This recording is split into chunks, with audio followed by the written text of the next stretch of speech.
Hello, this is Taha. This is Anaina, This is Movie Masala. and we're here to yap at you about films we've watched recently. And today we're going to be talking about Son of Adam. So, Son of Adam is this really small, really like independent ish musical fantasy film. Is directed, written, edited, and filmed by Amartya Bhattacharyya. It's in Bengali. This sounds like such a passion project. Oh, 100%.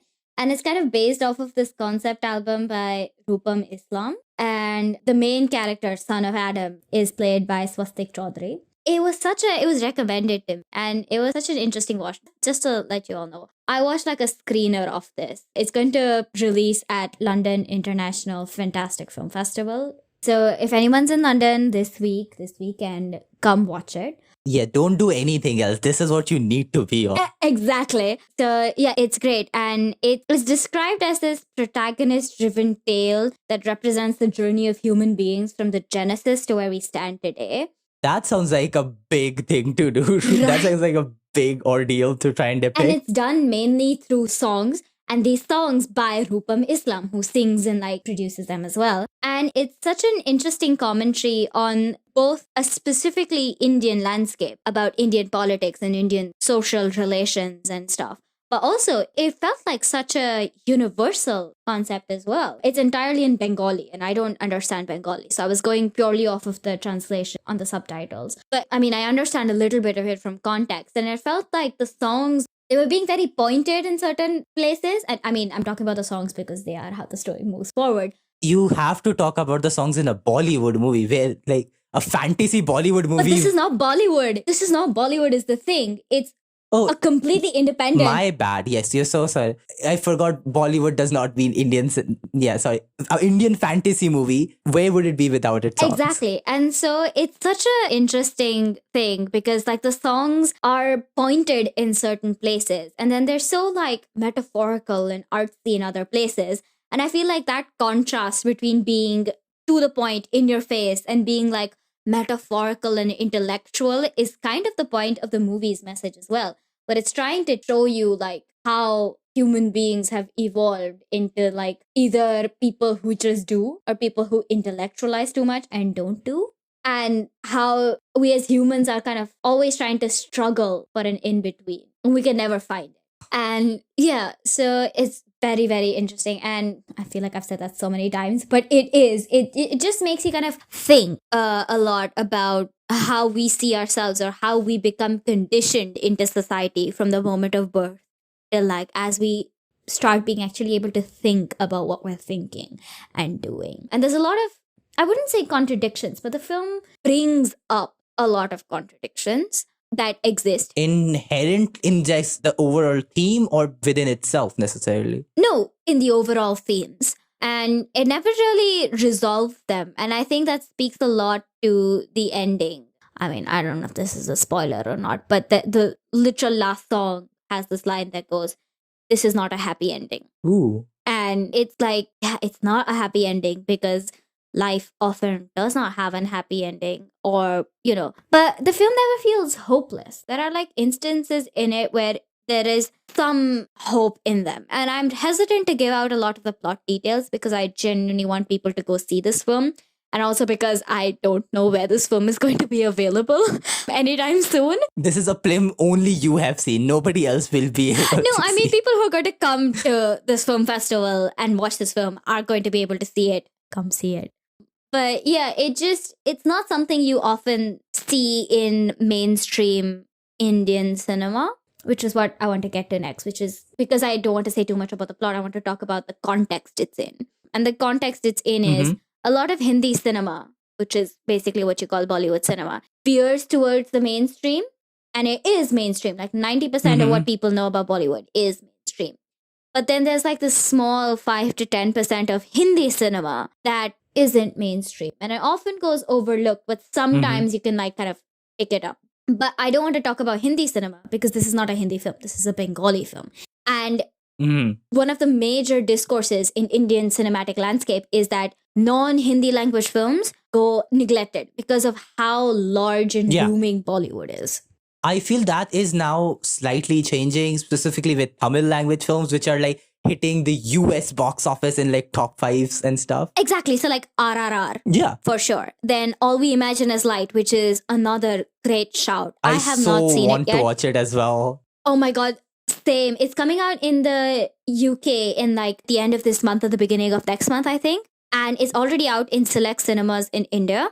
And it's just... mwah. Back to our film. No, but I mean, this is part of the discourse. It's a Malayali film, Tamil films, Telugu films, and this is a Bengali film, right? And I'm Gujarati. A lot of Gujarati films get released in Gujarat, obviously. That makes sense.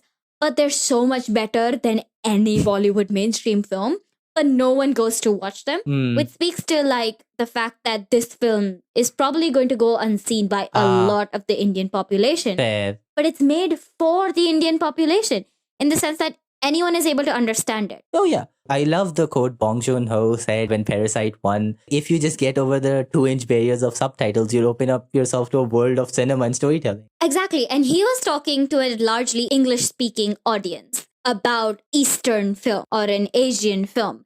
I'm trying to speak to an Indian audience about an Indian film. Yeah. Which is like, we tend to separate or get separated by these language barriers a lot and tend not to watch movies that are not in either our mother tongue or Hindi. But it just feels so unfaithful to Indian cinema because Indian cinema is so diverse and so cool. Like Hindi films have had their avant-garde moment in like the 70s and 80s in India.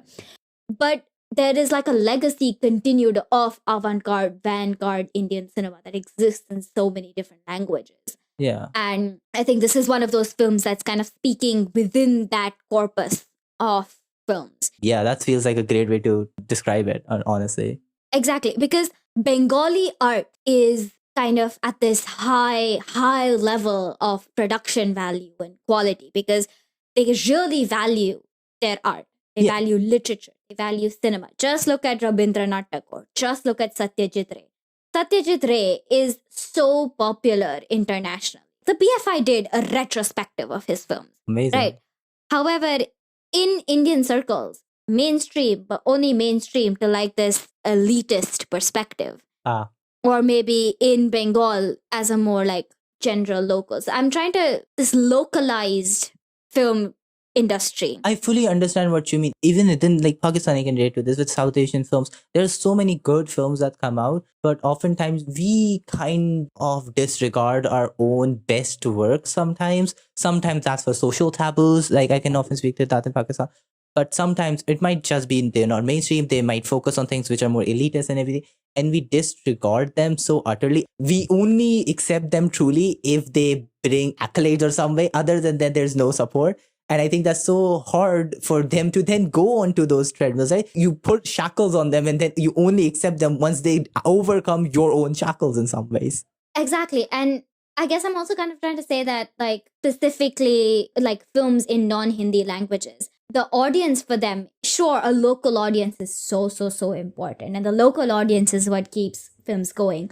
But for a non-local audience, I feel like some of these films are only recognized in bourgeois, like film bro circles. And going back to this film point, is like it has such a universal messaging that I would feel so upset if it were just limited to like specific linguistic audience or a specific class audience. So very interesting film. In that case, it's kind of like Everything Everywhere All at Once. This high concept, fantasy-esque film that is also a commercial success. So in that way, it feels like you were the person who like saw Everything Everywhere All at Once like on the first times and were just incredibly hopeful that it would become this commercial success. And sometimes films like that do click with audiences at large and they do become this incredible appreciation for cinema, for films like that. And they are commercially successful as well, which hopefully invites more films like that to follow. Yeah, so